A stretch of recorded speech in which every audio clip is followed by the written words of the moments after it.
So good afternoon, everyone. I hope you can now see me and hear me. Just going to start sharing the slides and we can get started. So as I said, for those of you that might have joined in the last couple of minutes, I'll have my camera on for a little while and then I'll turn it off just to make sure that we don't have any Wi-Fi issues, which sometimes happen from time to time.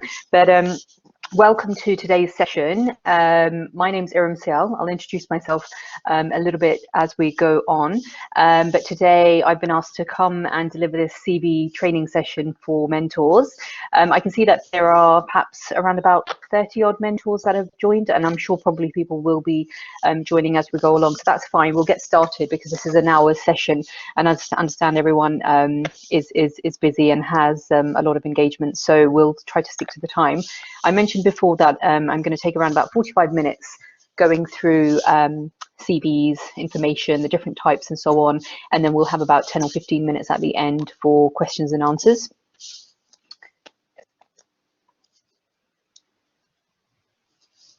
Okay, so sorry, I've adapted some of my slides. I always make it very much about objectives and what students will get at the end of the session. So, that's kind of applied here. But yeah, so today's session, the purpose is that you'll be able to understand how students need to demonstrate skills, knowledge and experience on paper, i.e. on their CV.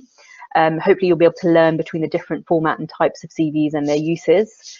I'm going to also introduce, if you're not already familiar with the use of STAR or CAR as a method and how to approach it in CVs, and general sort of tips, do's and don'ts, top sort of CV mistakes that people make. And also, I think what will probably be more interesting are actual different examples and samples that we have on our system that students can access, but also for you to have a look at. And I'm more than happy to share those samples. The team can send them out to you. That's not a problem at all.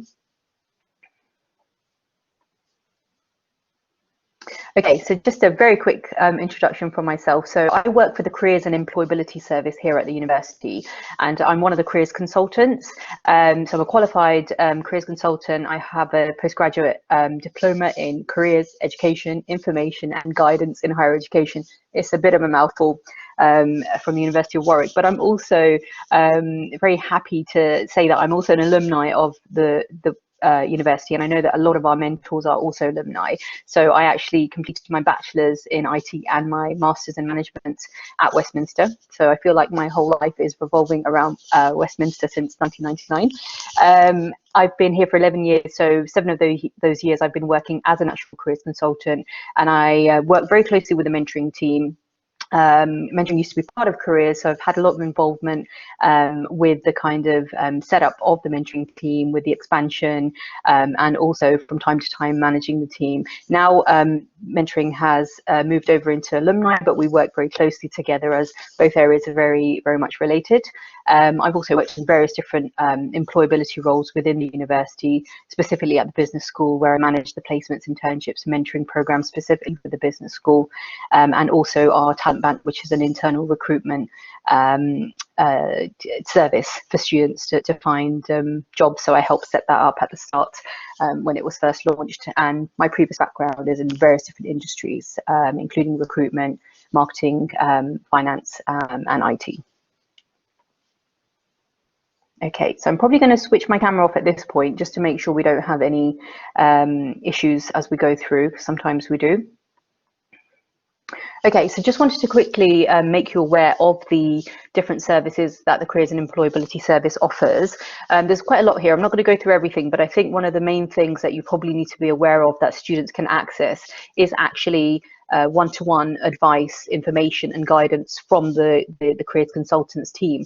So part of my role is actually to provide one-to-one 20-minute and 45-minute consultations. So students can come and book those appointments with us. They can book them online. So any of your mentees can actually have any kind of support, advice, etc. I'll go into a bit more detail in terms of exactly what we cover there. I'll just quickly mention overall some of our services. So that's the main thing that careers consultants will generally offer. We have work placements teams. Mentoring, of course, used to sit under careers before, so it's still within this circle. We obviously run lots of employer events, lots of careers fairs, which students can all attend. And then there's lots of various different aspects. But again, we've got very limited time, so I'm not going to go into the rest of those. So in terms of what's probably important for you to know is that you can refer, because a lot of students still don't know that there are one-to-one advice, information, guidance sessions for them. So it's good for you to know that these students, your mentees, can actually book 45-minute and 20-minute short and long consultations throughout the week. So our team is available, and this covers career choice, career planning, decision making, career options, CVs, applications, interviews, everything. We've got a team of 5 qualified consultants, 4 full-time, of which I'm one, and we have 1 part-time person. We also have work placement teams. So for those of you that have got first and second year students who are kind of speaking to you more about looking for work experience, internships, then please be aware that there is a work placement team who they can be referred to and who they should be contacting for information and advice about finding work experience and internships, and the help and preparation that's needed for that. Okay, so I just thought that would be helpful for you to be aware of. Okay, so we'll kind of get started. Again, this is something that I normally sort of say to the students. And again, forgive me if there are things here that are very obvious, or, you're aware of these already since you are already in industry. But it's quite important making that the students realize that, of course, it's not just the degree that's going to be enough. Obviously, it's a very competitive job market, especially now in light of the situation. They really need to think about putting together everything. So their skills, their experience, and of course, their academic education, but making sure that they're highlighting that effectively on their CVs. So typically the skills and qualities that employers are seeking, and you will know this as employers yourself, or having been in employment or recruiting yourself, these are the main sort of skills. And this is taken from a website called Target Jobs, which again is a very good resource if you're not already aware of it, that we point students to in terms of information, research about job sectors, about different job profiles, CVs, letters, and actual vacancies. And then in terms of sort of selling skills to employers, again, helping the students to think about the types of words, active words, the way that they're going to sort of describe their skills and their duties and their responsibilities that they've had in their roles or at university or volunteering or whatever experiences they've had. Often, we see many students and they're using very basic kind of wording, basic sort of terminology. So it's quite important to help them, with thinking about the power of language, and getting them to think about using similar sort of words. I think we've got a longer list coming up. So these kinds of action words really to describe and talk about the types of things that they've done, be it at university, be it at in their jobs, part-time work experiences, internships, volunteering, etc. So to think about starting those bullet point examples with responsible for, or implemented, initiated, performed, trained, so on and so forth. So we have got Emily has raised her hand, so I'm assuming that you have a question, Emily, at this point. Yes, sorry to interrupt. I'll be very quick. Will these slides be shared after this meeting with us? Yes, absolutely. So the team will send the slides out to you, no problem at all. Cool. And all of the samples, yep, that's fine. And if all of the samples and things that I'll show today will also be, we're more than happy to share those with you. They're accessible by the students anyway on our system, so more than happy for you to have a copy of those as well. Excellent, thank you. You're welcome. Okay, so again, normally, just like I said, these slides I normally go through with students. I've adapted them obviously for today's session, but just again, when you're speaking with your mentees, just making sure that they're aware that employers are, essentially testing 3 things. They have 3 main questions. Can the students do the job? Do they want the job? And how will they fit in? So making sure that when students are putting their CVs and applications together, that they are really demonstrating their knowledge and skills, their enthusiasm, and the fact that they've really recognized what they're applying for, who they're applying to, and really trying to appeal to that firm's values and qualities. And the reason I put this in is because when I show you some examples later on, some people put personal summaries in at the top of their CVs, and some don't. It's more of a kind of optional thing, but also I think it depends on the kind of industry you're going into and your kind of background, and whether you need it or not. But even if you're going to put a personal summary in, then it's very good to personalize it and tailor it to that specific role and to that job, and actually talk about how you're eager to work in, GlaxoSmithKline as a graduate, analyst, data analyst, or whatever. So that's why I've put that in, because then you want to try to appeal to them specifically and make the CV about them rather than a generic CV. So I guess what I'm trying to say here is making sure that students are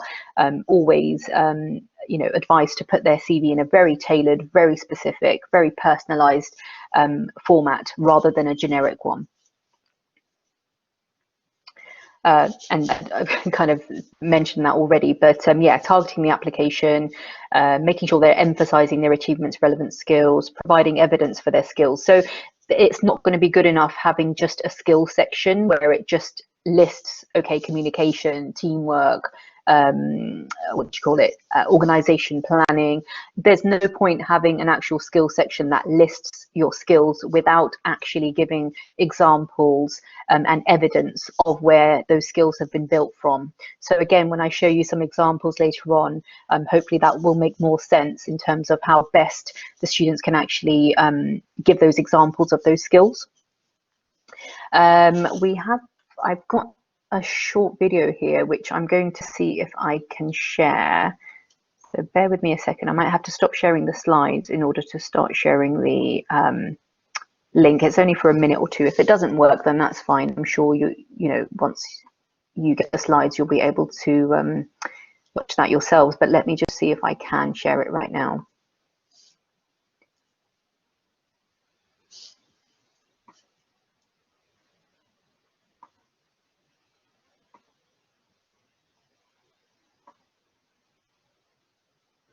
Okay, I might need Sonal to just write in the chat whether this can be heard. I'm just about to share it now.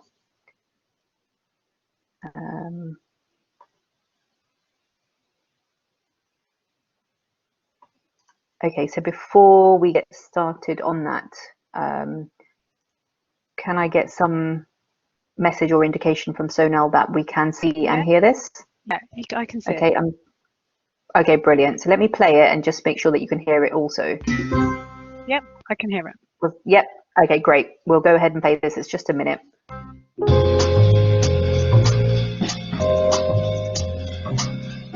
Tailoring your resume for the job you're applying for is one of the most important things you're going to do. Every employer, for every opportunity that's out there, is going to be receiving hundreds, if not thousands, of resumes. It's your job to make sure that this resume highlights specifically what kinds of experiences you have, what kinds of skills you have relative to the job you're applying for. I want you to go onto the website of every single company you're applying to. I want you to read the language. What kind of words do they use to describe their business? You want to use those words to describe the experiences you've had.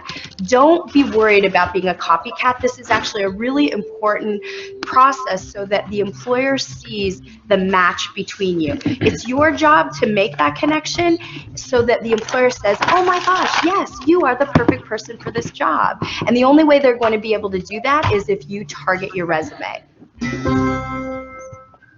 Okay, so that was as quick as that. So let me just go back to our session here.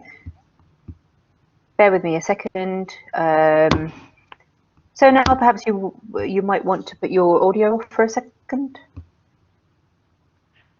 Yep. I think mine's on. Can you hear me? Yep.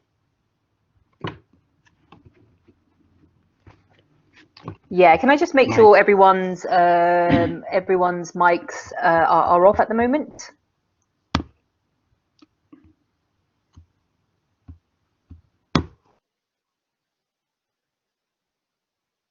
Thank you. It sounds as though everyone's audios are off now. So thank you for watching that video with me. Let me just get the slides back on so we can continue.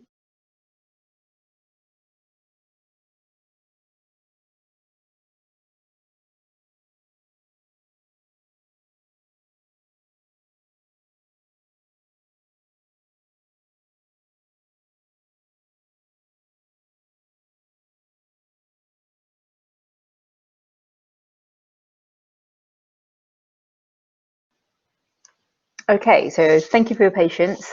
So again, coming back to making sure the CV is targeted, advising the students on thinking about really thinking about the employer they're writing to, having a look at their website, what's their branding, and of course you've got your specialists in different industries, different areas. There are some industries such as design, architecture, or the more sort of creative industries where perhaps that would make even more sense to advise the students to have a look at the kind of branding, the kind of message that these employers are demonstrating, and perhaps when they create their creative CVs or their kind of design-based CVs, perhaps they then need to put those. Sorry, there's a message that's come up. It's kind of thrown me a little bit. Can everyone hear me okay? Because somebody has said that they can't hear me. So can we just check that before I continue? I can hear you. Okay.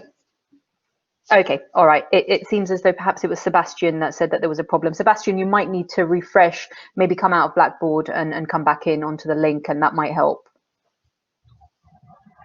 Sebastian, use Chrome. It's hard to hear otherwise sometimes. Thank you. Thank you. So so helping the students to think about looking at the employer, looking at their websites. Then, of course, the main thing is looking at job adverts, the job descriptions, person specifications, the websites, and making sure that they've carried out the thorough research they need to do when putting their applications together. And then also making sure that they really identify their own evidence, their skills, their strengths. So hopefully, during this mentoring process, whether it's a one-off or especially on the longer sort of 6-month program, you are there to help kind of bring out and instill that confidence, help them to realize and recognize their strengths and skills. And that's all part of self-awareness anyway, and also helps with the second point of identifying the evidence that demonstrates that they meet the employer's criteria. So hopefully you'll be able to kind of help them to do that, but that's very important. And then making the CV absolutely relevant, accurate, and obvious is absolutely essential. And then in terms of supporting the CV with evidence, so again, I mentioned before about the positive, active verbs, the powerful, simple language, making sure that those skills, achievements, etc., are being reinforced with examples. So again, I see so many times CVs where it's just a list of skills without any kind of evidence, without any kind of backup, and that doesn't really do anything for the students at all. So here are some examples. These are just very basic samples, which, if they're going to put bullet points in, which you should really, when they're explaining that they've worked part-time at Tesco's or in some sort of retail store, they need to actually embed, the words within their example. Okay, so showed innovative approach by developing a new queuing system, which greatly improved efficiency and customer experience. Second bullet point here. Is demonstrated strong customer service skills as evidenced by numerous very positively mystery shopper feedback reports. Third one, proven ability to work well under pressure, often managing the sales desk single-handedly during busy periods. So it's kind of not really listing their tasks and duties as such, but actually embedding the actual skill that they've demonstrated through carrying out that particular role, through carrying out that task. I mean, again, a lot of the students will, put endless lists of bullet points about, responsible for kind of, in a restaurant. I mean, we all know, as employers, we all know what's going on in a part-time retail store. We all know what's going on in a bar. We all know what's going on in a restaurant, but they feel like sometimes they have to kind of put every single thing down. I'm cleaning and I'm opening up and I'm kind of wiping the desk and wiping the bar area and etc. So it's kind of steering them away from things like that and getting them to think about the more important things which demonstrate what kind of skills they've developed and what kind of responsibilities they've got. So try to get things out of them in terms of if they've been somewhere for quite some time. Have they been promoted? Have they moved up the ranks? Have they been given the responsibility to, for example, open and close the store? Do they have to train up new members of staff that come on board because they've been there longer? So things like that help them to sort of bring those things out so that they can write those and put more emphasis on those types of things. think someone had their hand up, Iram. Okay. I'm not sure who had their hand up, but It was feel Cedric. free to. Okay, Cedric, do you have a question?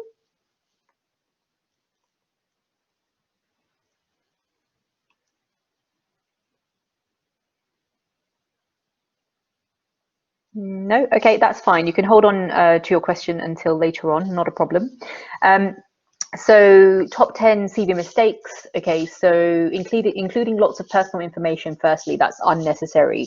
So perhaps you're aware, perhaps you're not aware, but due to sort of data discrimination, age legislation, and various different laws, we don't require having any kind of personal information on CV, such as date of birth, marital status, your NI number, passport number, etc., etc. And I know we have a lot of international students as well. So perhaps your mentee is an international student, or from Europe even. So the CVs there differ quite considerably. You know, a picture is very much a normal thing for a non-UK CV. So certainly for the UK market, you know, the advice is not to have a picture on there, not to have any kind of discriminatory, information either. So generally advise them to steer clear of personal information. I think if we have got international students, it's fine if they want to put down their visa status, because employers would be interested in knowing that, you know, this is a tier 4 student, for example, that can work 20 hours per week. That something like that would be absolutely fine. But again, it's up to the student. You know, if they feel comfortable putting that on, that's great. If they don't want to put it on, that's also fine as well. There's not a right or wrong there. Other sort of minor things, thinking about the layout, the format. Sometimes people are putting too many things in bold. Just kind of making sure that it's looking professional, clear, easy to read. One massive issue is spelling errors, of course. So just making sure that they're aware that they need to kind of, you know, not just rely on the spell check, make sure they've gone through it. They can perhaps show you it, perhaps show a friend it. Of course, they can kind of come to the careers department as well, just to make sure that their CV is okay. But, you know, these are sort of quite simple rookie errors that will, you know, will get them, get their CV thrown the bin quite easily. So just little things like that to think about. And then I mentioned this before, number 5, you know, list of skills without any indication of where they came from or how well they developed they are. So one thing there actually I wanted to mention. So we've got IT students, we've got technical students that actually need to list some of their technical skills and ability to draw, for example, or their CAD experience, etc. There's no point just writing those softwares and those skills down without kind of indicating how competent they are at them. And perhaps one good way of them demonstrating how much experience they have is to perhaps put the time down. So if they've been working, if they can do SQL or C, language, for example, programming language, if it's been 6 months or a year, perhaps they could put in brackets, 1 year, 1 year academic knowledge, or 6 months, or something along those lines. So that I find is quite an accurate and good way that employers quite like. Let's move on to the next 5. So again, grammatical errors, incorrect usage of apostrophes. If there's going to be an interest section, and we'll talk about this a little bit later on, socializing with friends, of course, is not a great interest. So just, I guess, getting the mentees to think about some actual interesting facts, things that actually are interesting. I mean, I don't know about your personal experience in terms of when you come across CVs and if you've had to recruit. There are some employers we've had in the past who say, well, actually, we get so many CVs and they all tend to look kind of the same. Sometimes we actually purposely go down to the interest section first to see, what is this person about? What are they writing on there? Is there anything that we've got in common? Is there anything that makes them sort of stand out? And then we go and read the rest of the information. So interests, I think, are quite an important aspect, but as long as it's done kind of in a way that actually indicates interesting facts about the student. So, if they're involved in sports, or if they're involved in voluntary activities, or perhaps, even if they like reading, who's their favorite author, what kind of genre, kind of interesting facts like that. if they've traveled, rather than putting just traveling, then perhaps they should put travel to various different countries or areas or parts of the world, just kind of giving those interesting facts so that there's something to talk about. As ridiculous as it sounds, sometimes people actually get jobs based on their interests. So in the past, I remember colleagues, we were discussing about the fact that a student had put the fact that they really enjoyed, and I'm not good at this because I've never been a fan of Star Wars or Star Trek, but one of the two, right? Probably Star Wars. They put that down on their interest. It turns out that the person interviewing them was a crazy fan about it as well. So they instantly hit it off based on that, and the person got the job because of their interest. So I'm not saying that that always works, but I guess it just goes to show that interests should be interesting, but yeah, it can be an icebreaker, and employers can have that same same interest with you. Okay, another thing with point 8, and I know we're getting some questions, so let me just finish off these 10 mistakes, and then I'll have a look at any questions and comments. Listing all of your GCSEs and using up lots of space. So again, by this point, a lot of students will list every single GCSE in across 7 or 8 different lines, taking up so much space. So I think you can advise them to steer clear of that. All they need to do is one bullet point line to say that they received 8, 9, 10, 7, 6, whatever GCSEs from grades, whatever it was, A to C, or A to D, or whatever it was, including English and maths. And if they've got some really, really good grades, if they're kind of all A stars or whatever, then yeah, then they can still list that, 10 A stars at all these subjects, but just making sure that they're not taking up too much space. And then we've got point number 9, multiple fonts, borders, tables, colors, emphasis, sizes throughout and inconsistently. So again, making sure that the font is the same, making sure that everything is consistent, dates are in the right order. I saw a CV earlier today. The student had their education dates on the right hand side and then their work experience dates on the left hand side, and it just it just doesn't look professional. So just small simple things like that. And then let's just move on to the last point. Sorry, Iram, we got a hand up from Tad. Yeah, I'm just going to finish these 10 mistakes and then I will just come on to the comments. Sorry, I'm trying to move on to the next page and it doesn't seem to let me. So perhaps now might be a good idea to it's ready. Tad. It's already on 10, and you haven't gone through. Oh, okay. Right, sorry, I can't see it, so bear with me a second. For some reason, it's not showing me, so let me just go on to it. Okay, so this was, I think, one of the most important things that I was talking about before.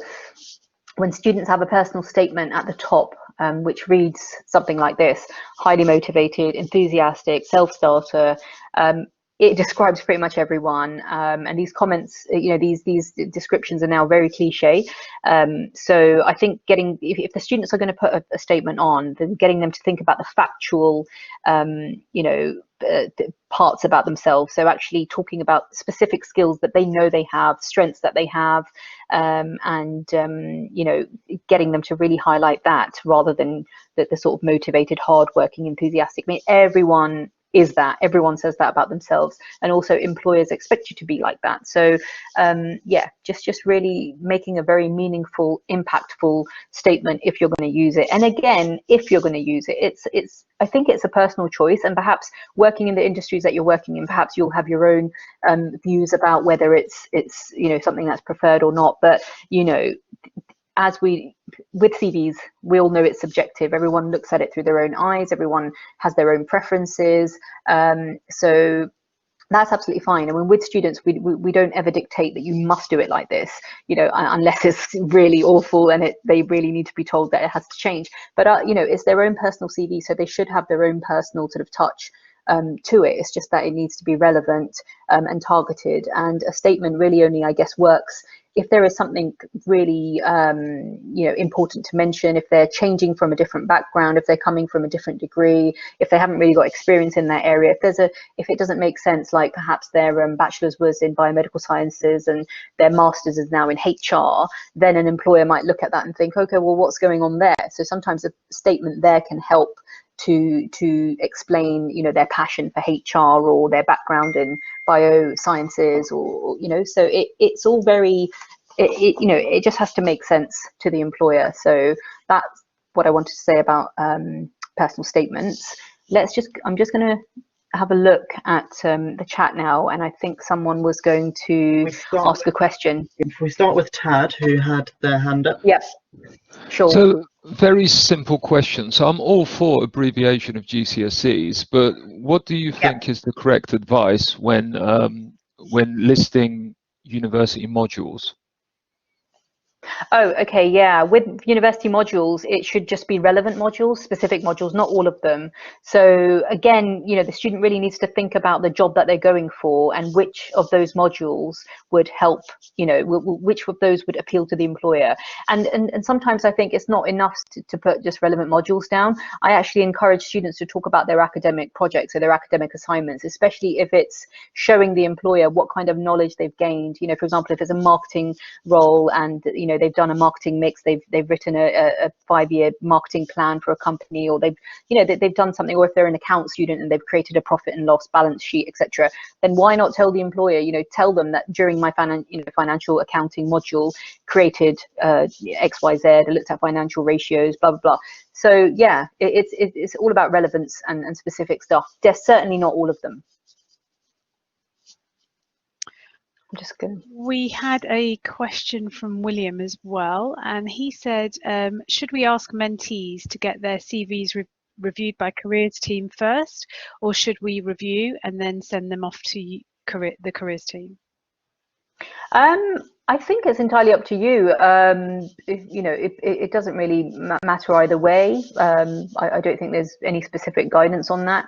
You could have a look at it and advise them to have an appointment with us, or they could just speak to us first and then, you know, speak to you. I guess the thing there is that you're coming from industry, so perhaps there are certain, you know, especially if you're going to perhaps introduce a student to your own network, or even sometimes within your company, which is the case, then you would know how that works better. But either way, there's no right or wrong. It's up to you. If you'd like to have a look at it first, that's fine. If you'd like to refer them to us, that's equally fine. I think Emily raised her hand. Yeah, hi. Sorry, I didn't know if this was for the end. I'm just wondering if recent graduates can contact your careers service. Yes, absolutely. Really good question. So we offer our services, everything for students and for graduates after they've left the university, for up to 3 years. Up to 3 years. Okay. So yeah, they can access exactly the same as current students would. They can access all the services. They can get onto the Engage system. They can book the employer events and have everything to do with the university in the same way that they did whilst they were studying. Okay, great. Thank you. Sure. Were there any other questions before I move on to this bit? I think, oh yeah, okay, it's an interesting point actually from Emily, who said that she dislikes personal statements at the top because they're so generic.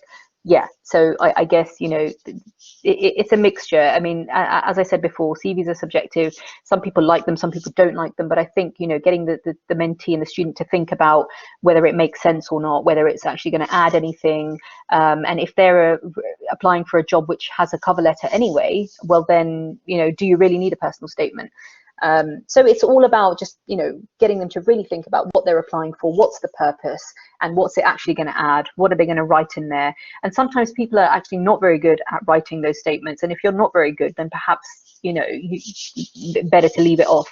Or like I said, you know, have an appointment with careers or with yourselves and see if you can help them to write it any better. Anik, did you raise your hand? Did you have? Yeah, I just wanted to make a point about don't underestimate the fact that not all employers end up looking at CVs when our students actually apply for jobs. If the application itself isn't good, so the actual personal statement and things like that, they might not even get onto the CV. So how would you recommend people deal with that kind of situation? Sorry, could you repeat that again? I'm not quite sure I understood what you said. How do you recommend people deal with situations where they've spent so long on their CV, but then it might not even be looked at by the HR department? Do you mean in terms of sort of dealing with the knockback? Yeah. I think it's just encouraging the student that sometimes there's so much competition. There are so many people applying. The employers, have their own list of things that they're looking for, and if the student hasn't quite made it, then they need to obviously review the CV again, and that's something you can help them look at. And obviously you can refer them back to us at the careers department, and we can have a look through it as well and see, like, was there anything specifically missing? Was there something that didn't quite grab the reader's attention? But I think it's always important to make sure that you're encouraging them, that you're saying that it's okay to have these knockbacks. This happens, but we have to carry on, being resilient and being positive, and applying again and looking at where we are, reviewing, doing some reflection, and then going forward, because it's not easy. It's not easy finding a job, and it's not easy putting actually CVs together. It takes quite a lot of time, especially when you are personalizing and making it specific. I hope that answers your question. Great, thank you. And how often do you recommend people update their CVs? Because I know there will be people, even in this chat, who maybe don't have an up-to-date CV. So is it something where you should only worry about it when you're applying for a job? No, I think that's a really good question, Anik, but I think it makes sense to update your CV as you go along. And I know that happens rarely, because most of us are busy in our work and our different situations, that a lot of people only ever really sort of start updating CVs when, they're applying for a position. And that happens at Westminster all the time. I have students, graduates, people coming to me, and they're like, oh, we haven't done our CV for ages because we've just never needed to. And then you kind of run into quite a lot of trouble. So I guess it's important to try to advise the mentees as well to keep updating the minute they've been part of a program. Now they're actually on the mentoring program. Have they put this on their CV? If they haven't, well, then they should. It's an extracurricular activity that they've been part of, and encourage them to write things like applied for and selected as part of the university's career mentoring program. So get them to use language like that. If they know numbers, like, for example, our mentoring scheme is one of the biggest in the country. We have maybe 600, 700, 800 students go on mentoring partnerships throughout the year. So, they can even drop that in. They could say, part of the prestigious University of Westminster career mentoring program, selected as one of 800 students to undergo this experience in 2020. So something like that. I think I can see a couple of comments on the side here. Okay, yeah, I'll definitely be coming on to the length of the CV and those types of things. Okay, I'm going to look at the CV content, and that will come in here now.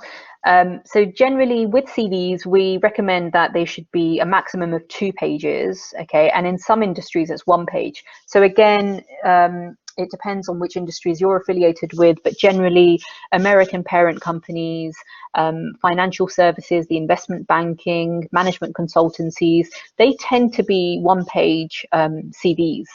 But every other industry, from as far as I'm aware, tends to be 2 pages max.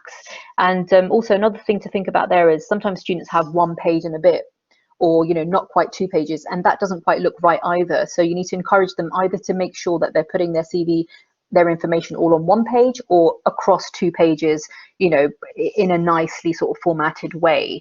And then there's lots of other things like font size. It can't be too tiny and squashed. An employer needs to read it. They also need to think about people with visual problems, or where they might not be able to see properly anyway. And they also need to think about things like, okay, it might look pretty on the screen, but have they actually printed out their CV? So they might have used color in there, and I'm not saying you can't use color. I think you should. It's fine for subheadings, for certain things, and with creative CVs, which we'll come on to later, there is obviously going to be color and so on. But have they printed it out, and does it look the same? Does it look as nice as it does in color? So think about those things, because I don't think an employer is going to necessarily sit there and waste their ink on printing out portfolios or CVs or everything that's in color. So just little things like that to think about. So if we're looking at the actual CV content, then of course you would have your name and contact details. Generally that tends to come up at the top. Here I've written postal address, telephone number, and email. Postal address, not so much now. There's been a lot of cases of ID theft. people upload their CVs on those various different CV websites online, and sometimes there has been stories of ID theft being taking place. So sometimes I would maybe say you don't have to get them to put their whole postal address on. You could just have like the area that they live in and the postcode, and then their appropriate telephone number and email address. And again, making sure their email address is professional, either their university or just their first name, surname. I know a lot of students, especially the younger ones, they've got accounts that they've set up in Hotmail or Gmail from a young age, and they've got silly names.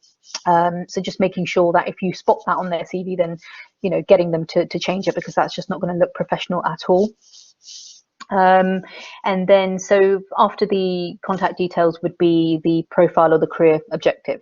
So that's where it's kind of up to the student, and it's all about whether it's going to be relevant for the thing that they're going for. Do they actually need a summary, profile, or an objective, and does it make sense? And sometimes actually, rather than having a summary, sometimes it's actually better to put more of an objective in. So rather than talking about them and their skills and their experiences and the fact that they're a second year biomed science student, which is clearly obvious on their CV anyway, perhaps they just want to go straight into more of an objective. Eager to join the tech industry and become, an IT analyst in the future with, strong ambitions of becoming a chartered, whatever, so it might be more of a career objective that you might help them to put on their CV instead. And then again, these are now all listed in terms of, this would be relevant based on what sections you feel are most important to the role in the employer industry. So those students that are studying IT subjects or design subjects where they have technical skills, software skills, those would probably be most important, and the employers would want to see those first. And because it's generally a smaller section anyway, it probably makes sense to put that right up at the top, just before education. It doesn't have to be though. You can include the technical skills within the education. So they could list their education, their degree, and then within that bullet point relevant modules, some of their academic projects and technical skills, and put that in bold or italic along with which ones they are. So either way, it really doesn't matter, as long as it's just clear for the employer, for the reader, whoever's looking at it, for them to see that.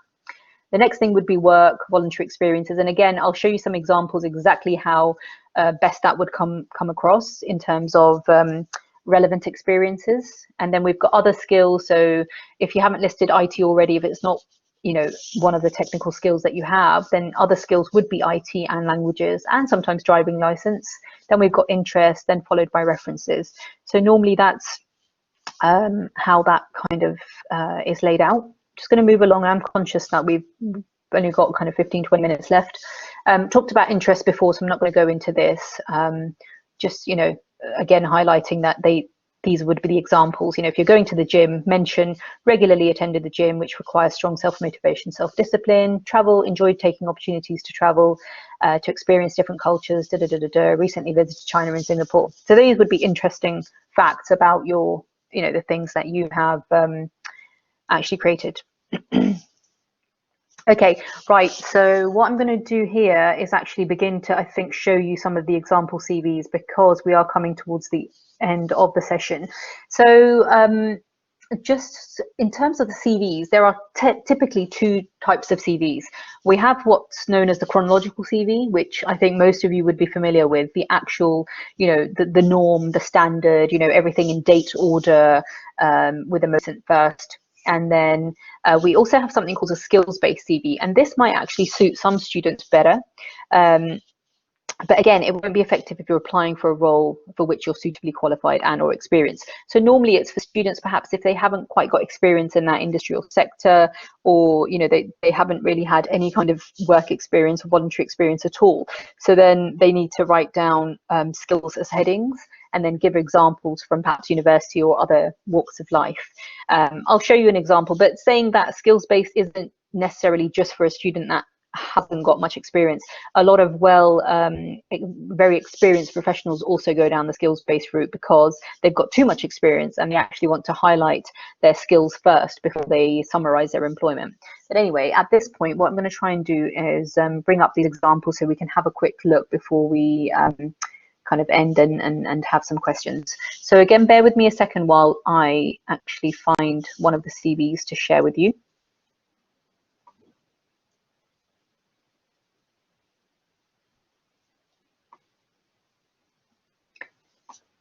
Okay, so what I'm going to share now on the screen is a sample chronological CV, page 1 of it, and let me see if I can expand this on the screen. So I'm hoping everyone can see this okay. Yeah, can see it. Right, brilliant, fantastic. So It's quite small. really simple. Ah, okay. Is it at all Has possible it to gone make any it bigger now? Not on my screen. Yep, has it gone any bigger? No. Oh, okay, I've made it quite big on the screen. I don't think it. It's quite big on my screen. If you did a page width, it might work. Would it? Bear with me a second, because on my screen I'm zooming into it, but I don't know if other people can zoom in. On the left, there is a sign with a lens. You can zoom in. Right. Okay. So some people are some people are saying that they think that they can individually make it bigger. I think people are obviously using different things: Macs, PCs, laptops. I mean, on the Blackboard function, I've got like a big plus magnifier on the left-hand side, so I'm zooming in, so I can see it quite big. I don't know how everyone else can see it. And if you can't do Okay, that, or click on the screen. Yeah, that's fine. That's okay. working now. Thanks. Brilliant. Great. Okay, so yeah, so this is a very basic chronological CV example. As you can see, we've got the student name, information up here. Now, this is a very specific, to the point personal summary or statement. Okay, I'll give you, a couple of seconds to read it yourself.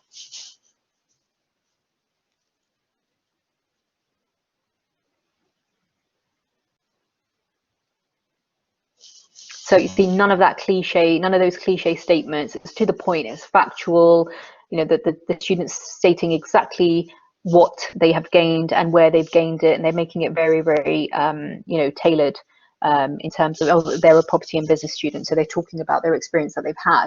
Then it goes straight into education. So definitely a good idea to put the grade down that you're predicted or that you've achieved. My preference, I mean, again, like I said, CVs are subjective. Everyone looks at them through their own eyes and how they like them and what they prefer. My preference is to have the date sitting on the right-hand side, because I think it just frees up the space and it just makes it look a lot more professional. So that's usually my preference. But of course, it doesn't have to be that way. Some of the things I mentioned before in terms of listing kind of projects, talking about relevant modules. So again, this person is just highlighting 4 or 5 various modules that they think the employer should be aware of. And then they're talking about their projects, and these projects are, essential or interesting for real estate, because they're talking about property discipline studied on the course, the fact that they learned about development, investment appraisal, etc., etc. So getting the students to think about things that are important, and dissertations should be mentioned. Again, that they are usually related to the field that the student wants to go into, and even if they're not, the fact that they're doing a dissertation, I mean, that's a huge amount of skills right there. That's excellent knowledge of research methods, having excellent research skills, and then again, you can go into a bit more detail if they're carrying out qualitative or quantitative studies. They can break it down further, again, if it's relevant to the job that they're going for, then even more so. So certainly encourage them to do that. Read the other education. A levels should just be sort of briefly mentioned. GCSEs again briefly mentioned. If they have space and if they have really good grades, then there's no harm in them actually listing them, but rather than using lots of different using 5 or 6 different lines to list all of them, encourage them to put, English, brackets A, comma, and then put the next subject, so that they've got their subjects running across 2 or 3 lines rather than 10 lines, because sometimes they tend to just put, they'll just put English, and then on the next line they'll put maths, and on the next line, and that just wastes too much space. Okay, and then one thing I forgot to mention before, so when they do put work experience on the CV, it's really good for them to break down the different work experiences.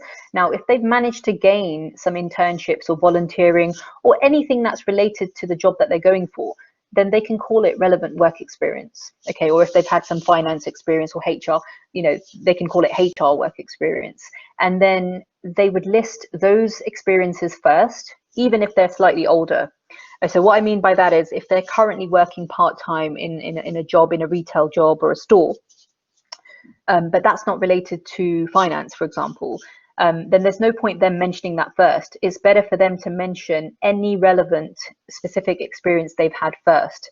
So even if their internship was last year, they would put that first, and then you could have another section called you know, current employment or other work experience, like you can probably see now. So this is page 2.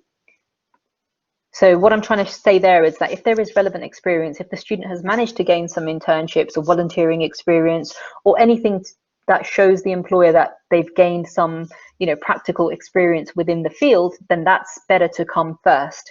And then any other jobs that are not related, that should come, you know, next. So in order of priority with the CV, everything that's most important should come first to least important. Okay, so there are other work experience. They've worked as a bartender, they've worked as a data entry clerk, they've worked in various different fields, and you know, they've just mentioned them afterwards. And then sometimes this happens as well. A lot of the students have actually worked in, you know, loads of different part-time jobs, and then they start listing everything on their CV. That's sometimes not needed either. So I think it's important for them to definitely mention it, because that shows strong work ethic. It shows you know, that they're employable, that they've gained really, really good skills. But sometimes there's no point, especially if they've been in various different hospitality roles, they're doing exactly the same thing. I see repetition of exactly the same things. There's no point doing that. What I sometimes recommend is for them to group things. You know, so if it's been to 2015 to 2018, they worked for 7 different hospitality companies doing exactly the same thing, then just group it together. Tell them to just put, okay, yeah, October 2015 to July 2019, worked across various hospitality companies as a you know, events assistant and you know, customer care or whatever, you know. So there's no point repeating stuff on a CV. And then interest in other skills, keen interest in economics and current affairs. So this student has mentioned here that they're reading the Financial Times, Estates Gazette, Property Week, and that's obviously all to do with, you know, going into real estate. They're also a student member of RICS. See, some of these things, although they're coming under interest and skills, I mean, I would probably recommend that they put student member of the professional body actually up with the education, up with the degree, rather than put it down here. But again, you know, again, there's no right or wrong, but for me, it would make more sense to put that up there. And then the interest, as we mentioned before, enjoy making, you know, most of the opportunities to travel, full cleaning driving license, talking about their IT skills, rather than just putting good IT, you know, explaining a little bit more in terms of proficient user of XYZ, and then just, you know, any other hobbies, etc. So that, you know, that's how it should be, like a full 2-page sort of CV. Okay, so we're getting a couple of questions. I have actually got I did actually have a couple of more samples of things to show. I'm not sure how people are doing for time. I mean, I've probably got an extra, you know, 10 to 15 minutes as well that I could do. So there's a great I'm happy to. There's a great question from Emily, which Anna Yep. has answered, but maybe you've got a point of view as well. What Sure. if no voluntary? What if they don't have any experience? How, you know, what do they draw upon? And what if they don't have any voluntary experience? Yeah, so in that case, it's good to encourage them to create a skills-based CV. So let me just bring that up on the screen so I can just show you that for comparison. And what we'll do is we'll make sure that all these sample CVs are sent to you so that you can refer to them. Bear with me a second.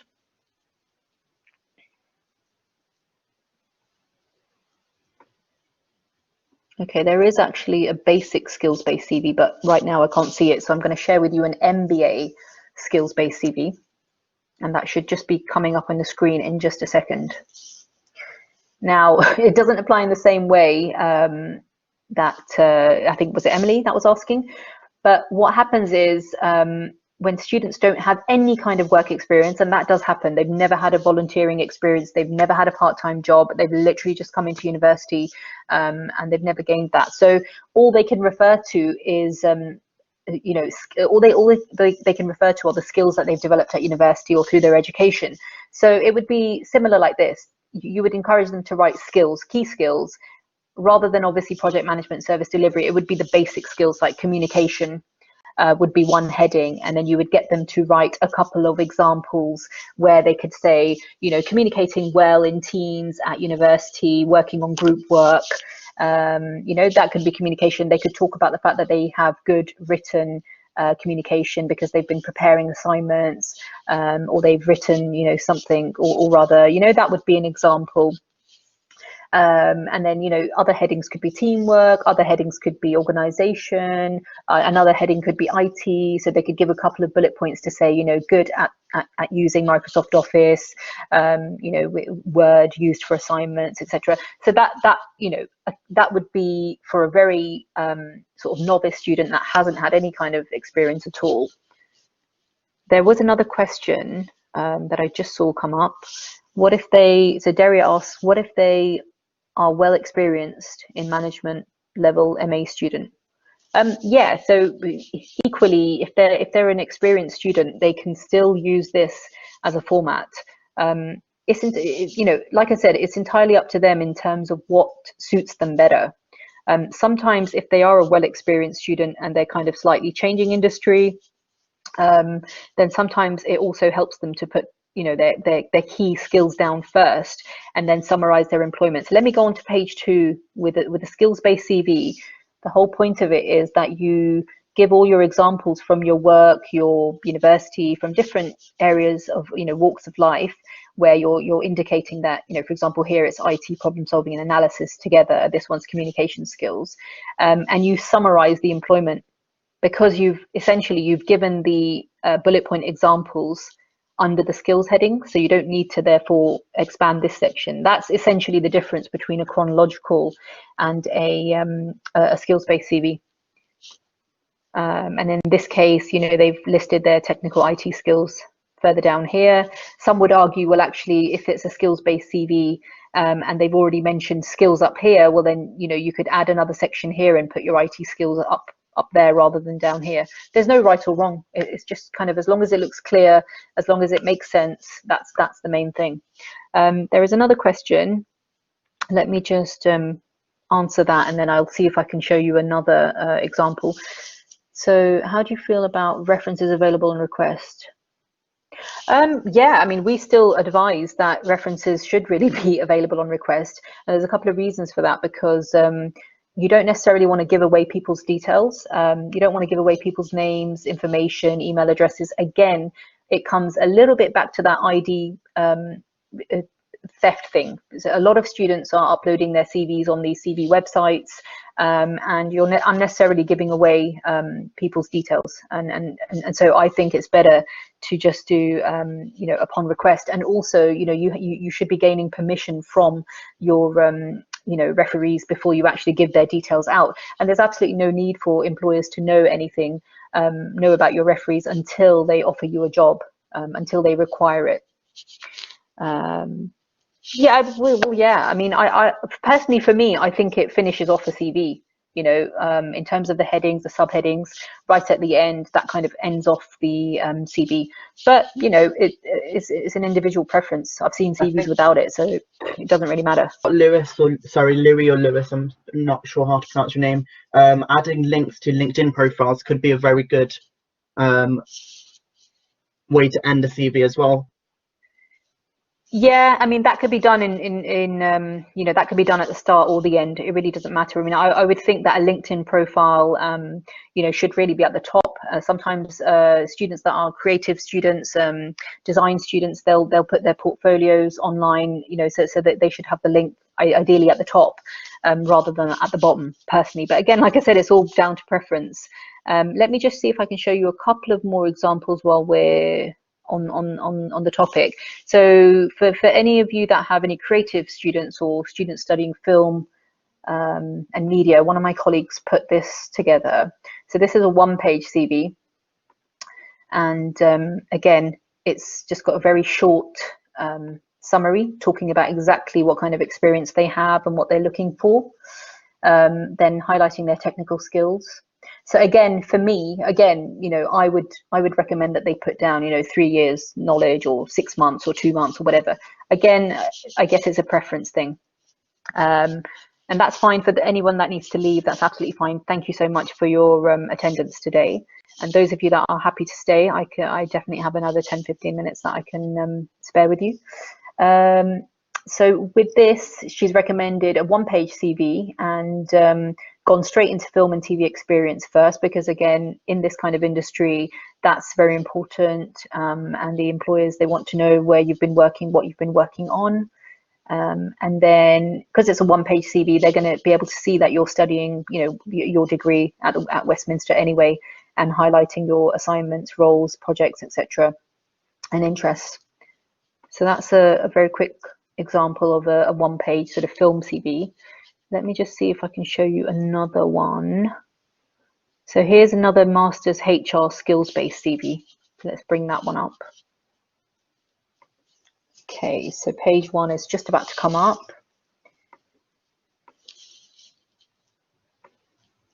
So again, somebody mentioned before, so LinkedIn, yeah, definitely I would recommend putting that at the top, along with any other. So sometimes we've got creative students, or we've got English students or journalism students.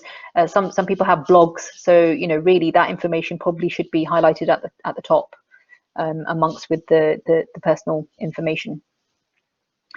So again, here a short, sharp kind of summary statement, and being quite specific, highlighting that they've got interpersonal organizational skills that they've gained through team leadership roles. They're committed to the development of people, seeking a career in human resource management, and ultimately chartered membership. So this is quite a good, clear statement, and also an objective. They're being very clear about what they'd like to do. And this is what I meant about the skills before as well. So it could be, if your student's finance or HR, you could put that down, and they could highlight firstly what they've actually developed and learned from university, and then followed by the other skills, so communication, organization, priority setting. There's no right or wrong in terms of the actual headings. It's entirely up to the student.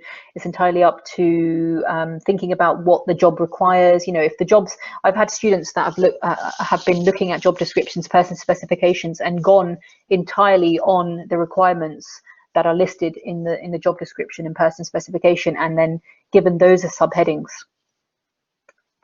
So that's absolutely fine. I'm just gonna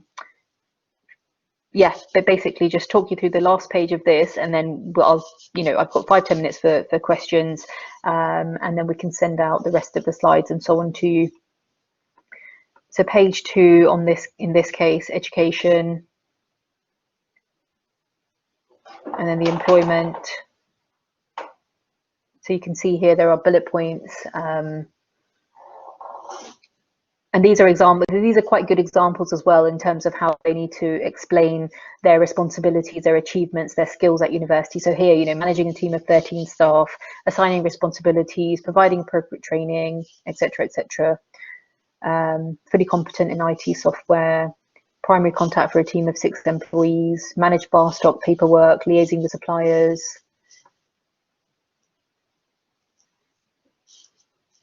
Okay, so I think that's the last CV that I can show. There are quite a few more, but we'll get them sent out to you so you can have a look at those. So I guess we'll just use the last 5 to 10 minutes max for any other questions, anything else that anyone would like to ask about what I've covered today. There probably were a couple of slides left, but I don't think we're going to have time to do them. Sure, Tad, would you like to ask your question?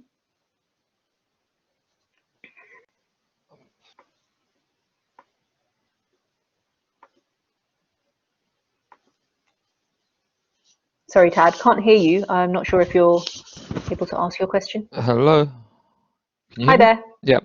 Yes, I can hear you. So I've seen thousands of CVs in my life. Yeah. And I'm seeing a trend for these slightly more modern ones with kind of a margin down one side, which I'm all right with, right? But I also see some slightly more left field kind of things that almost seem to be mashing up traditional CVs with kind of this margin at the side, but they're doing these kind of tables and blocks and weird kind of power point, out of 5 marks in the middle of the CV. Is this something that generally puts people, I find it hard to follow them, but I'm trying to figure out, is this something that generally puts other people off as well? These kind of modern formats. Yeah, I think it's a mixture really. Again, like I said, some employers, are maybe open to those things. And there's lots of websites out there. So I'm just going to paste it in the chat, but there's one called canva.com, which a lot of the students tend to be using, not just for CVs, but for preparing their kind of reports and assignments. Is very snazzy and jazzy. But I mean, the general advice we tend to give, and a lot of what employers and like what yourself are saying, is that, the less is more, the simpler, the better. Like that, we don't necessarily want to see lots of different bits and pieces and diagrams. And then, as you said, there are certain students that will be using little images or little dots or whatever to indicate things. And sometimes, yeah, it's quite confusing. As you said, it's not easy to follow. So our advice normally is to keep it kind of very simple. But again, right now I'm showing creative CVs because, again, if it's appropriate, then yes, make your CV slightly creative, put some images on there. Like, for example, architecture students, it's not unheard of for them to have small images of the design and drawing work that they have running alongside. But aside from those types of students, there shouldn't really be any reason for others to kind of use too much visual stuff. Okay, thank you. I think many students do it because they want to stand out, but in this sense, it could make them stand out for the wrong reason. And it is, again, what Iram said, it's a personal choice, but the university recommends that they tailor it according to the actual organisation that they're applying for. Because one of the things we mentioned earlier on was about CV scanning. Now, if a CV scanner sees any of these creative CVs, it won't understand what's on there, so it won't extract the right information. So unless someone's actually physically seeing this on their screen, seeing these CVs, it won't make sense to a computer. And I think what you mentioned earlier about levels, I've had conflicting advice from different people, but if you are talking about how proficient you are in a particular software or something like that, I've seen some students put like level 20% or something like that, and the first reaction that the employers usually have is, why are you telling me that you're not that good at something, instead of just telling me what these skills are? So it really depends on the industry and the job, but mainly what the organization is willing to actually look for. Because yes, it can show that you've put a lot of effort into creating your CV and making yourself stand out, but you have to make sure you don't stand out for the wrong reasons. Yeah. Any other questions? I didn't get round to talking about STAR, but this will go out to you in the slides anyway. Mainly it's used in applications and interviews, but using it in a very concise, short way to demonstrate it as bullet point examples on the CV. I mean, on the screen right now, for those of you that are still with us, I mean, this is kind of quite a long example, really, I guess, of somebody that would be answering an application form question or an interview question. But that's ideally the concept. STAR or CAR just means, situation, task, action, result, explaining a given scenario, indicating your your skill level, whether you've been able to demonstrate in the past that you're good at team working or problem solving or organization and planning. So applying that to a CV would be in a kind of shorter, concise way, but just kind of maybe trying to apply this concept. I don't know if that's made sense to you or not, but let me see if there is an example here.